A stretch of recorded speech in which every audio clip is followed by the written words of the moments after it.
من الشیطان الرجیم بسم اللہ الرحمن الرحیم سورہ حامیم السجدہ کی آیت نمبر 49 ہے۔ اللہ تعالی کا فرمان ہے لا یسأم، نہیں تھکتا الانسان من دعاء الخیر، بھلائی مانگنے سے، وَإِن مَسَّهُ، اور اگر اسے پہنچے، الشر، تکلیف، فَيَئُوسٌ، تو انتہائی مایوس ہو جاتا ہے، قنوط، سخت نا امیدی میں پڑ جاتا ہے۔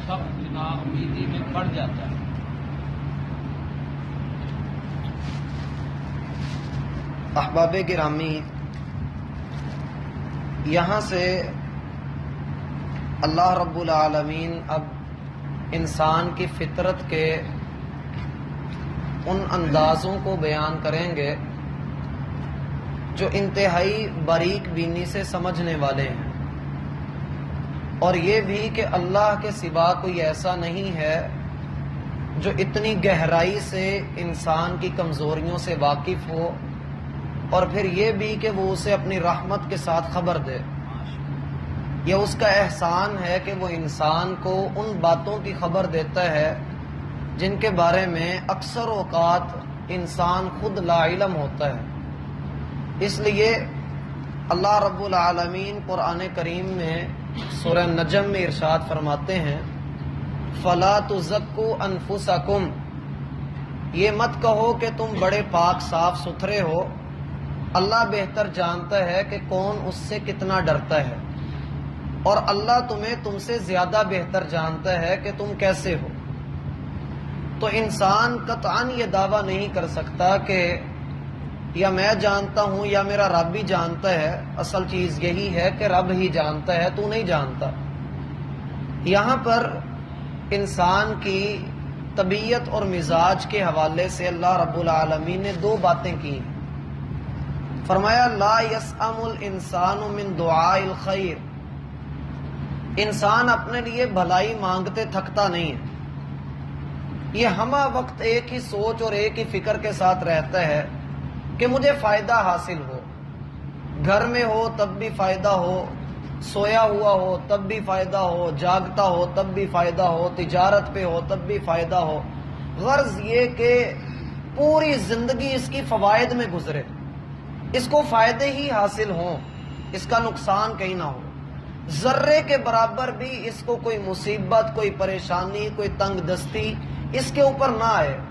اور سچی بات یہ ہے کہ ہر انسان چاہتا بھی یہی ہے کہ اس کے اوپر کوئی مصیبت نہ آئے، وہ ٹھیک رہے، اس کے ساتھ ہمیشہ بھلائی ہو، کوئی اس کو دھوکہ نہ دے، اس کے ساتھ فریب کاری نہ ہو، اور اس کی زندگی میں کبھی بھی کوئی ایسی خبر نہ اس کے سامنے آئے جس کی وجہ سے اسے پریشانی اٹھانا پڑے۔ یوں کہہ لیں کہ اس شخص کو صرف یہ ہے کہ نعمتوں کی بھرمار ہو اور مجھے کسی چیز کی کمی نہ ہو، اور اسے اللہ رب العالمین کے در پہ آ کر مانگنا پڑے، یا اس کو یہ سوچنا پڑے کہ مجھے بھلائی کیسے ملے گی۔ یہ انسان کی اپنی فطرت بہرحال موجود ہے۔ مسلمان ہوں تو مسلمانوں میں اگر کوئی بہت بھی زیادہ کہے تو کم از کم وہ بات یہ تو کہے گا کہ ہاں میں اللہ سے اپنے لیے خیر ہی مانگتا ہوں۔ احادیث میں بھی ہمیں یہی کہا گیا کہ آپ اللہ تعالیٰ سے اپنے لیے عافیت کا سوال کریں، اپنے لیے سکون کا سوال کریں، کیونکہ اللہ رب العالمین کی بہت بڑی نعمتوں میں سے ایک نعمت عافیت کا مل جانا بھی ہے۔ تو یہ تو ہوا مسلمانوں کا معاملہ۔ کافروں کو اول تو دعا سے کوئی سروکار ہے ہی نہیں۔ یہاں پر دعا اگر ہم مراد لیں الانسان سے کافروں کو، ویسے تو اہل علم کا اس میں بھی اختلاف ہے کہ یہاں انسان سے مراد کون سا انسان ہے، آیا مومن یا کافر؟ تو ہم دونوں کو مراد لے کر آیت کو سمجھنے کی کوشش کرتے ہیں۔ اگر تو مومن مراد ہو تب بھی وہ اللہ سے اپنے لیے عافیت مانگتا ہے، اور اگر وہ کافر ہے تو پھر کافر آدمی منصوبہ بندی ایسی کرتا ہے جس میں اسے کہیں پر بھی نقصان کا اندیشہ نہ ہو، یعنی وہ کوئی بھی چیز کوئی کام کرنے لگتا ہے تو اس کے پازیٹیو پوائنٹس کو بھی دیکھتا ہے اور اس کے منفی اثرات کو بھی مد نظر رکھتا ہے، پھر وہ رستہ اختیار کرتا ہے جس میں اسے مثبت فوائد زیادہ ملے، اس کو منفی چیزوں کا سامنا کم سے کم کرنا پڑے، کم سے کم اس کو جو ہے وہ نقصان جھیلنا پڑے۔ یہ انسان کی فطرت ہے، یہ انسان کا خاصہ ہے۔ ہم تجارت کرتے ہیں، ہم دن رات جو ہے وہ مصروفیات میں رہتے ہیں، ہم کوئی بھی کام کرتے ہیں اس لیے کرتے ہیں کہ ہمیں اس میں فائدہ ہو، نقصان کے لیے کوئی بندہ کوئی کام نہیں کرتا۔ ہاں اللہ کے معاملے میں انسان نقصان بھی اٹھاتا ہے اور اپنے دین کا بھی بیڑا غرق کرتا ہے، اسے پھر اس چیز کی پرواہ نہیں ہوتی۔ اس لیے اللہ تعالیٰ نے قرآن میں یہ ہدایات دی ہیں کہ انسان دنیاوی اعتبار سے تو اپنا فائدہ چاہتا ہے لیکن دینی اعتبار سے نقصان کتنا کر رہا ہے اور اسے بات کا پتہ نہیں ہے۔ تو فرمایا لا یسأم الانسان من دعاء الخیر، انسان اپنے لیے خیر مانگتے تھکتا نہیں ہے۔ دوسری بات جو اسے سمجھ آتی ہے وہ یہ کہ ویسے انسان عبادتیں کر کر کے تھک جاتا ہے، ویسے دعائیں مانگتے مانگتے تھک جاتا ہے، لیکن جب بات آئے خیر کی تو پھر انسان جتنا مرضی اچھا سوچ لے۔ وہ کہتے ہیں کہ لطیفوں میں بھی سبق ہوتا ہے۔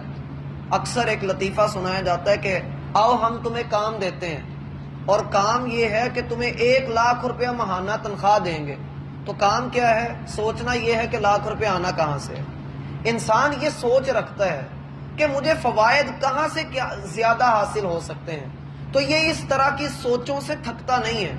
اور انسان اگر غم کے بارے میں سوچے، ایک وقت آتا ہے کہ انسان ڈپریشن کا مریض بن کے وہ سائیکالوجسٹ کے پاس جاتا ہے کہ مجھے سوچیں ہی ایسی آتی رہتی ہیں، میں تھک گیا ہوں یہ سوچ سوچ کے۔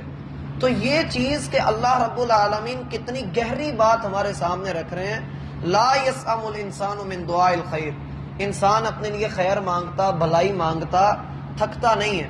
اسی سے یہ بات بھی کشید کی جا سکتی ہے کہ اگر کوئی شخص اللہ رب العالمین نے اسے مال و دولت سے نوازا ہو، نعمتوں کی بھرمار ہو، بھائی توجہ میری طرف رکھیں، نعمتوں کی بھرمار ہو، تو وہ بندہ نبی صلی اللہ علیہ وآلہ وسلم نے فرمایا لو کان لابن آدم وادیان من ذهب لابتغى ثالثا، اگر آدم کے بیٹے کے پاس 2 وادیاں سونے کی بھری ہوئی موجود ہوں تو یہ تیسری کے پیچھے جاتا ہے۔ اسے یہ ہے بس کہ جلد از جلد فوائد کو اکٹھا کر لے، سمیٹ کر اپنے پاس ہر نعمت کو رکھ لے۔ اور دوسرا اس کا بالکل الٹی چیز اس کی یہ ہے وَإِن مَسَّهُ الشَّرُّ، اور اگر کوئی معمولی سی تکلیف اس کے اوپر آ جاتی ہے فَيَئُوسٌ قَنُوطٌ، تو پھر اس کی حالت یہ ہوتی ہے کہ دلی طور پر بھی مایوس ہوتا ہے اور اس کی مایوسی کے جو آثار ہیں وہ اس کے چہرے پر بھی نظر آ رہے ہوتے ہیں۔ اللہ نے 2 لفظ استعمال کیے یہاں پر، یئوس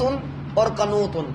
یہ دونوں مایوسی کے معنوں میں ہی ہیں لیکن دونوں میں فرق ہے۔ یئوس کہتے ہیں جسے یاس کہا جاتا ہے، اسی سے مایوسی کا لفظ نکلا ہے۔ مایوسی کہتے ہیں جو دل کے اندر اپنی جگہ بنائے،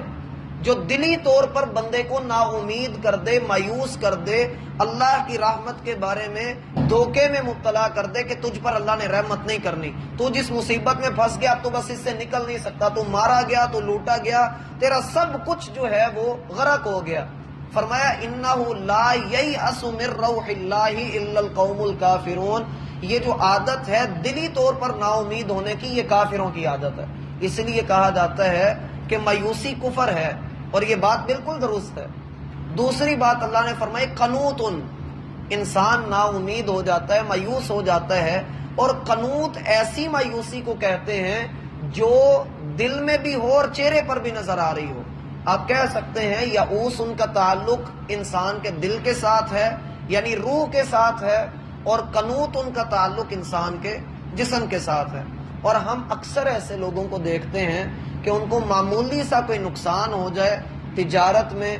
یا گھر بار میں، یا ان کی اولاد اللہ رب العالمین اپنے پاس بلا لے، یا ان کی جو ہے وہ پروفٹ کے اندر تھوڑا سا ان کو کمی ہو جائے، تو ان کے چہروں کے اوپر ایسے مردنی چھائی ہوئی ہوتی ہے کہ جیسے نہ جانے کیا ہو گیا، ان کا سب کچھ ہی غرق ہو گیا۔ فرمائے انسان کی فطرت یہ ہے وَإِن مَسَّهُ الشَّرُّ فَيَئُوسٌ قَنُوطٌ، تو بڑا ہی نا امید ہوتا ہے،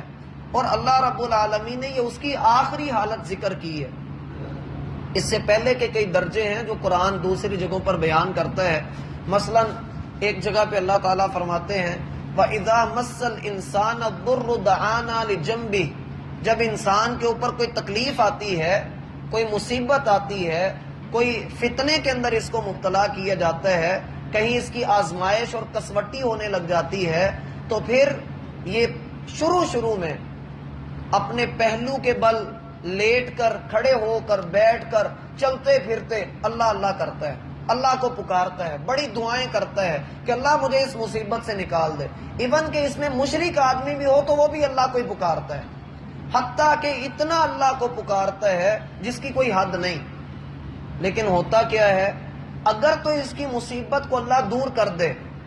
اللہ اس کو اس مصیبت میں سے نکال لے، تو یہ پھر وہی حرکت کرتا ہے گویا اس نے کبھی اللہ کو پکارا ہی نہیں۔ ایسے بندے کے بارے میں اللہ تعالیٰ نے فرمایا یہ تو وہ آدمی ہے جو کنارے پر کھڑا ہو کر اللہ کی عبادت کرتا ہے، اگر اس کو خیر ملتی رہے تو مطمئن رہتا ہے، اور اگر اس کے اوپر کوئی مصیبت آ جائے تو فوراً سر پھرا ہو کر اللہ سے دور ہو جاتا ہے۔ یاد رکھو یہ بندہ دنیا آخرت میں سب سے گھٹیا انسان ہے۔ دوسرا وہ ہے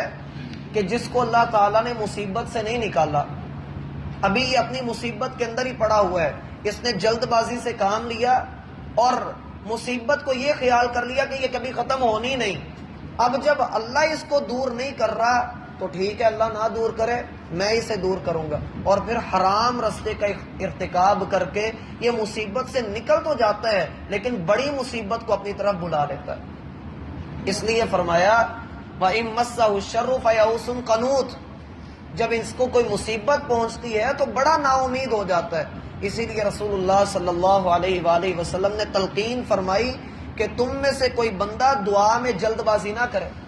اگر اس نے ایک دعا کرنا شروع کی ہے تو کرتا رہے، اللہ رب العالمین مناسب وقت پر جو اس کے لیے بھلا ہوگا اللہ اس کو چیز عطا کرے گا۔ اور اسی طرح آپ علیہ الصلوۃ والسلام نے فرمایا کہ تم ایسے نہ بننا کہ جس نے اللہ سے دعا کی اور اس کی دعا کو اللہ رب العالمین نے اب قبول نہیں کیا تو وہ چھوڑ دیا اس نے دعا کو اور کہا کہ اللہ تو دعائیں قبول ہی نہیں کرتا۔ سلف صالحین کا وتیرہ یہ تھا کہ وہ